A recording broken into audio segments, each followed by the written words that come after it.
Hello, folks. Welcome to this latest edition of the Late Night Review, and I want to review another one of my favorite films of all time, The Giant of Marathon. Now, this was an old movie with Steve Reeves, and I actually have my copy right here. I really like this movie. It's an older film, and it's a movie that it's a taste. This movie is a movie that I really like because it's my taste. It has Steve Reeves, who I always enjoy.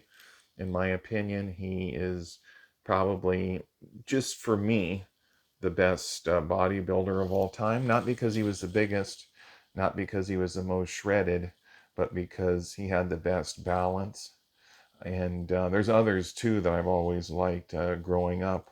Many bodybuilders: Arnold Schwarzenegger, Frank Zane, Lou Ferrigno, Boyer Coe, so many, Mike Mentzer. And I've seen a lot of them, really admired them, and even people who aren't bodybuilders, but people who look in really good shape. Very, just great shape. Bruce Lee, Jean-Claude Van Damme, Sylvester Stallone, like a lot of inspirations. The thing I like about Steve Reeves, to me, he wasn't too shredded, he wasn't too smooth, he wasn't too big, and he wasn't too small. He was just about right. And if I were ever a bodybuilder, I'd actually like to have his physique in Hercules. And this picture here, the Giant of Marathon. The Giant of Marathon is loosely, somewhat based on the true events, true story about the Battle of Marathon, where the Greeks defended their homeland against an invading Persian army. And this is kind of basically based loosely on that, excuse me. But and then where the messenger has to run about 60 miles back and forth. I forgot how many miles it was, but delivering a message, a very urgent message, and that's where we get the word marathon from. Was from this historical event, this historical battle. And even though this is loosely based on it, it's gets some stuff right in here. And it's a very enjoyable movie to me. If you don't like older movies, if you don't like movies that don't really use a very good camera, then you're probably not going to like this unless you love Steve Reeves. The reason I like this movie is because it makes me feel good. It's healthy. I think the story is pretty fun. There's a little romance in here. It's kind of a love story, and there's some scheming behind the scenes and some intrigue, and the story is pretty good, and it's a pretty good war movie. It's got some pretty good war scenes. The fighting isn't that realistic, except that actually I think the battle scenes, the war scenes are a little more realistic than the individual fighting scenes, if that makes sense. And I like the ships, I like the water. Even though the camera's not as good as, like, the camera they used in the Vikings is much better than this, even though it's probably made, both films are probably made around the same time. Just like with the Hercules movies with Steve Reeves, I like those movies a lot, but the camera's not as good as the camera that they used, for example, in Samson and Delilah, another film with Victor Mature and Hedy Lamarr, a movie I really like. I might even review it in the future on this on the late night review. But the camera in the Vikings was much better than the camera in this film. The camera in Samson and Delilah was a much better camera than this film. And what can you expect with the great Cecil B. DeMille? Of course, he's going to use the best camera. But I like this movie a lot.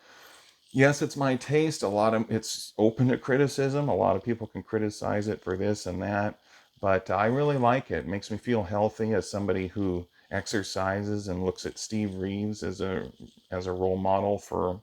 I mean, a lot of people have looked at him as a role model, not only for bodybuilders but just fitness in general.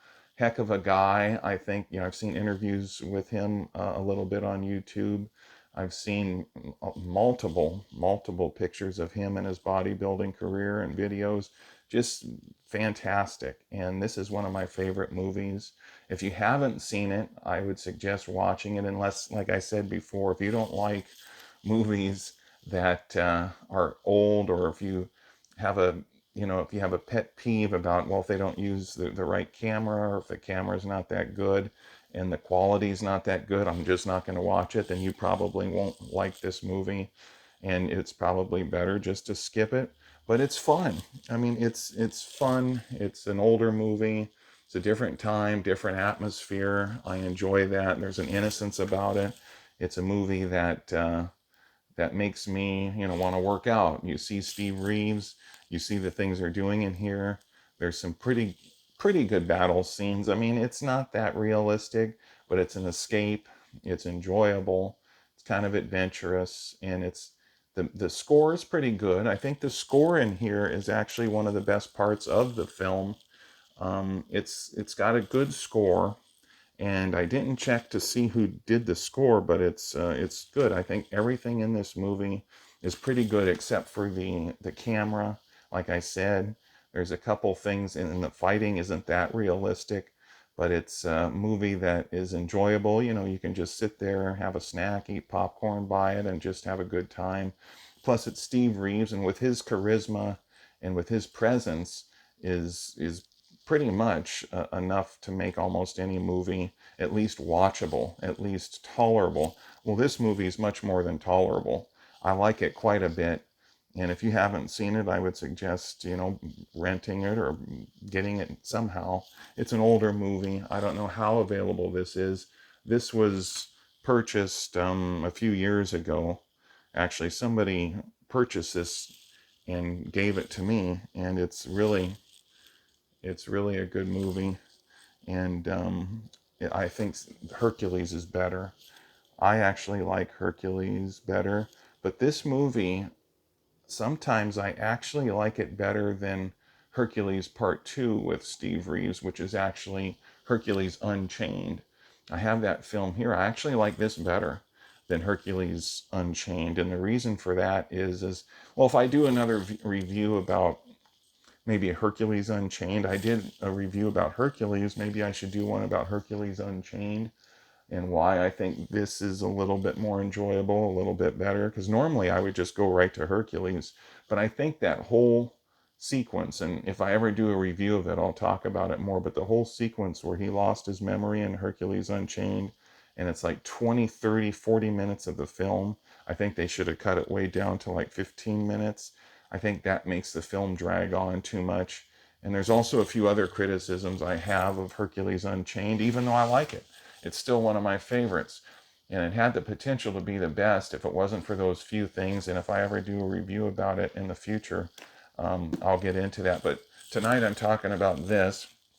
And it's a movie that is a pretty good pace movie. It's not slow. It's not a movie that just drags on and is so boring, except for maybe a couple scenes. But that doesn't define this movie. I mean, that's not what you think of first when you think about this movie. You might have that problem a little bit with Hercules Unchained in the middle. The beginning and the end of Hercules Unchained is not that way, but the middle just drags on too much. This movie is kind of evenly paced, not slow, not fast, but kind of even. Some people might think it's slow. I don't think it's that slow. Not enough for a lot of criticism anyway, but I would suggest it. And I like Steve Reeves, and if you do too, if he's an inspiration and you like these older films, I think you'll enjoy it. So this has been the Late Night Review. Take care, everyone, and like and subscribe. Share this video and share it with others. And have a good night.